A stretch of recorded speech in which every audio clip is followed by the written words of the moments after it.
اور ہم والدین کو خاص طور پر بہت ہی توجہ دینی پڑے گی کہ اپنے بچوں کا قبلہ جو ہے وہ درست کریں. انفارچونیٹلی بحیثیت قوم ہمارا قبلہ درست نہیں ہے.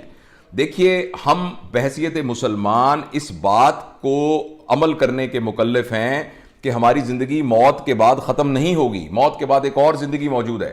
اور جو شخص اس پیراڈائم کے اندر اپنی زندگی کو گزار رہا ہے اس کو یہ زیب نہیں دیتا کہ وہ اس پیراڈائم میں زندگی گزارے جو کہ میٹیریلسٹک پیراڈائم ہے. لیکن اس کا قطعاً یہ مطلب نہیں ہے کہ ہمیں ترقی کرنے کے لیے, گرو کرنے کے لیے, اکانومی کو موو کرنے کے لیے محنت نہیں کرنی چاہیے. ہمیں بہت محنت کرنی چاہیے, پیسے کو پروڈیوس بھی کرنا چاہیے, لیکن پیسے کو وہی حیثیت دینی چاہیے جو پیسے کی حیثیت ہے. یہ بات میں عرض کر رہا ہوں. کون سے ایسے پوائنٹس ہیں جن پہ ہم لوگوں کو مذہبی طور پہ بھی اور معاشرتی طور پر بھی دھیان زیادہ دینے کی ضرورت ہے؟ جی دیکھیے ہمیں عادت ہے کہ ہم ہر بات کو نا مذہب کے ریفرنس سے بیان کر کے یہ سمجھتے ہیں کہ شاید ہم اس میں بہت ثواب کمائیں گے اور اس کے اندر ایک ایتھنٹسٹی پیدا کریں گے. دیکھیے جو ہمارا مذہب ہے نا وہ ایکچولی عین فطرت ہے. وہ لوگ جو سچ بولتے ہیں اور ویسٹ میں رہتے ہیں انہوں نے کون سا قرآن شریف پڑھا ہوا ہے؟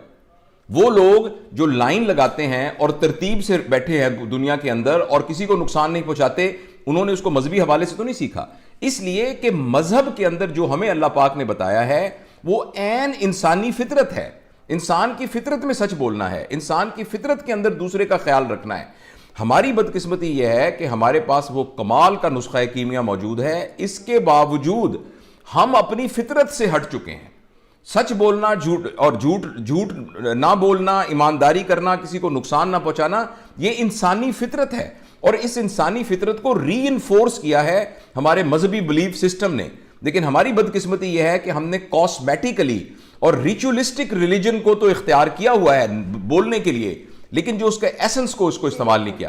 آپ کے سوال کا جواب یہ ہے کہ ہمیں اپنے بچوں کو, اپنے بہن بھائیوں کو اور اپنے آپ کو بھی یہ بات سمجھانا ہے کہ اس دنیا کے اندر ہم جو کچھ کر رہے ہیں اس کا ہمیں جواب دینا ہے.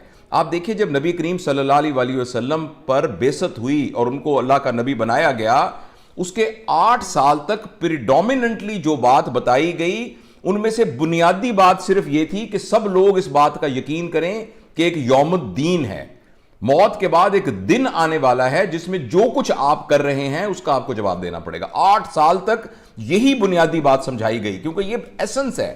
تو ہمیں بھی اپنے معاشرے کے اندر زندگی اس پیراڈائم کے ساتھ گزارنی ہے کہ جو کچھ میں کر رہا ہوں, میری ریکوائرمنٹ, میری نیڈز جو اس دنیا کی ہیں, اس کے علاوہ موت کے بعد ایک زندگی آنے والی ہے اور زندگی میں مجھے جواب دینا ہے.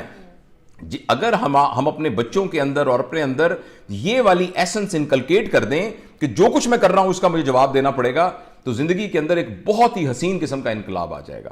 اس کی کوشش کرنی چاہیے ہم سب کو.